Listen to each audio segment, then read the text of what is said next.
Hello students, a very good morning to all of you. In today's video lecture, we are discussing about entrepreneurship environment. ठीक है, entrepreneurship environment refer कर रही है various fests को, यानी कि बहुत सारे पहलुओं को जिनमें एंटरप्राइजेस होती हैं, चाहे वो आपकी बिग हो, मीडियम हो, स्मॉल हो और अदर्स जिनको हैव टू ऑपरेट। तो एंटरप्राइज जो है वो आपकी इन्फ्लुएंस्ड होती हैं इन्वायरमेंट के कारण। ठीक है, तो एंटरप्राइज इन्फ्लुएंस हो रही है इन्वायरमेंट के द्वारा, जो क्रिएट होते हैं आपके पॉलिटिकल, सोशल, इकोनॉमिकल, नेशनल और लीगल फोर्सेस से। तो एंटरप्रेन्योरल इन्वायरमेंट को हमने ब्रॉडली क्लासिफाइड किया है 6 इम्पॉर्टेंट सेगमेंट्स में, जिसमें सबसे पहले आते हैं आपके पॉलिटिकल इन्वायरमेंट, जिसमें आपको देखना होता है पॉलिटिकल एटमॉस्फेयर यानी कि क्वालिटी ऑफ लीडरशिप। फिर आते हैं आपके इकोनॉमिकल, जिसमें आपकी इकोनॉमिक पॉलिसीज़ होती हैं, labour, trade, tariffs, incentive, subsidies. फिर आते हैं आपके सोशल इन्वायरमेंट, जिसमें आते हैं आपके कंज्यूमर, लेबर का एटीट्यूड, ओपिनियंस, मोटिव्स। टेक्नोलॉजिकल, जिसमें होते हैं आपके competition, risk, efficiency, productivity, profitability. फिर आते हैं आपके लीगल इन्वायरमेंट, जिसमें होते हैं सारे रूल्स एंड रेगुलेशन, जैसे कि आपके licensing, registration, payment of wages, labour related law. फिर आते हैं आपके कल्चरल, जिसमें स्ट्रक्चर्स, एस्पिरेशंस और वैल्यूज़ होती हैं। ठीक है, तो सबसे पहला जो है आपका सेगमेंट वो है आपके पॉलिटिकल इन्वायरमेंट का।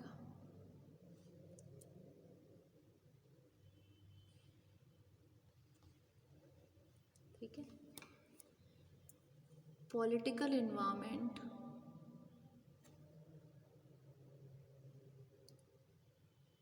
affects the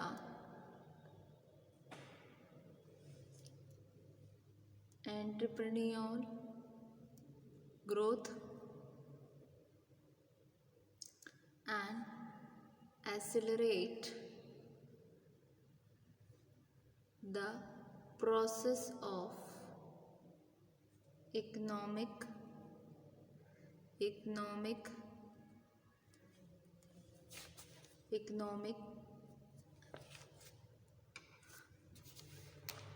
activity. लेकिन जो लॉ एंड ऑर्डर जो होते हैं, इसमें इसकी हाई प्रायोरिटी होती है। तो law and order is of high priority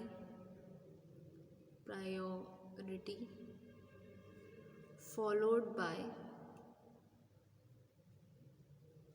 government policies in regard to the promotion of entrepreneurship।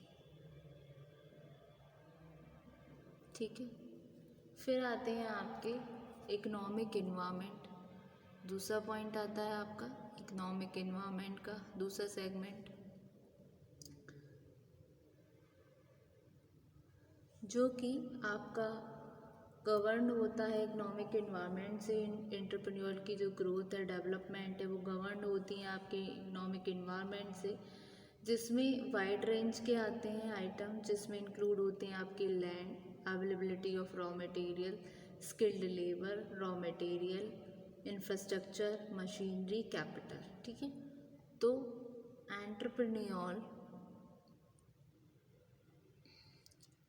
Growth and development is also governed by the economic environment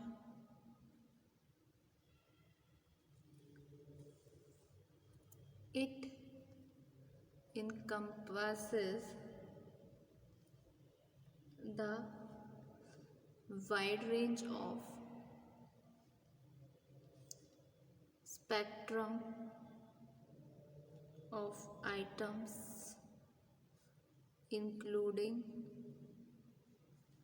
land availability of raw material, skilled labor, machine, etc. Second category complete हुई। फिर आती है आपकी third, जो कि है social environment. Social environment ये आपका हाईली अफेक्ट होता है, स्ट्रांगली अफेक्ट होता है आपके एंटरप्रेन्योर बिहेवियर, जो कंट्रीब्यूट करेंगे एंटरप्रेन्योर ग्रुप को।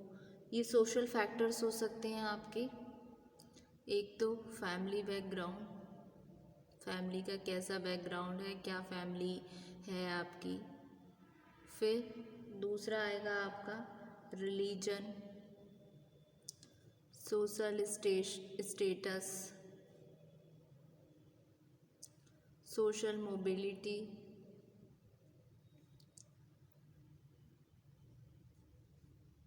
ठीक है। तो फैमिली बैकग्राउंड ग्रेटली अफेक्ट करेगी एंटरप्रेन्योर के इन्वायरमेंट पे और मेंटेनेंस पर सोशल सिस्टम के। और फैमिली, न्यूक्लियर फैमिली, उनके भी अपने अलग फ़ायदे हैं, ऐसे ही नुकसान हैं। तो ये जो इन्वायरमेंट होता है फैमिली इन्फ्लुएंस का, वो इन्फ्लुएंस डालता है आपके इन्वायरमेंट पर भी, ठीक है। तो इस तरीके की ये कुछ फैक्टर्स हैं, जिसमें थर्ड कैटेगरी थी आपकी सोशल एनवायरनमेंट की। फिर आपकी नेक्स्ट कैटेगरी आती है जो कि है टेक्नोलॉजिकल एनवायरनमेंट।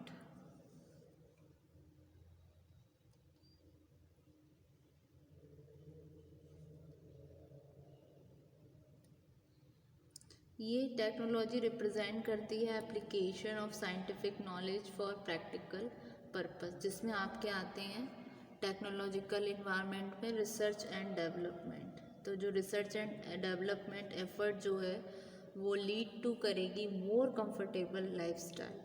तो efforts have led to more comfortable lifestyle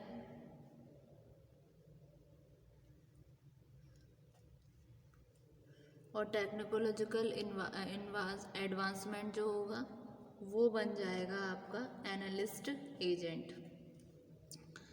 advancement has become a catalyst agent in promotion of entrepreneurship। 4 factor हो गए आपके। फिर आते हैं आपके बाकी के 2 फैक्टर और, जिसमें आता है सबसे फिफ्थ जो पोजीशन पे लीगल इन्वायरमेंट। क्या आएगा आपका legal environment.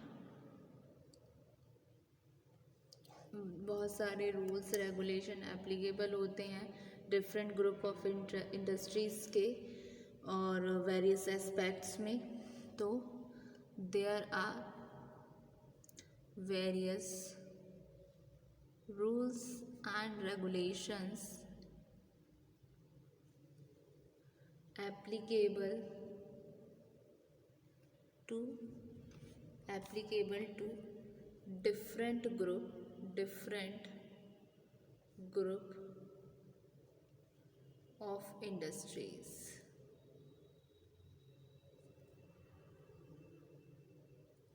for various aspects।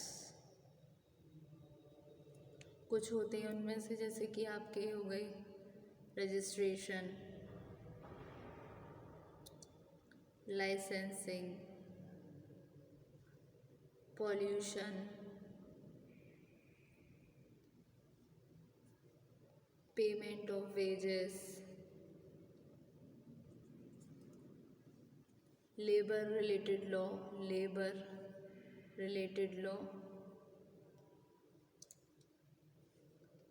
pollution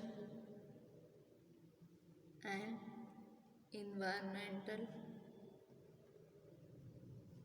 rules. फिर नेक्स्ट आता है आपका लास्ट में कल्चरल इन्वायरमेंट। Cultural environment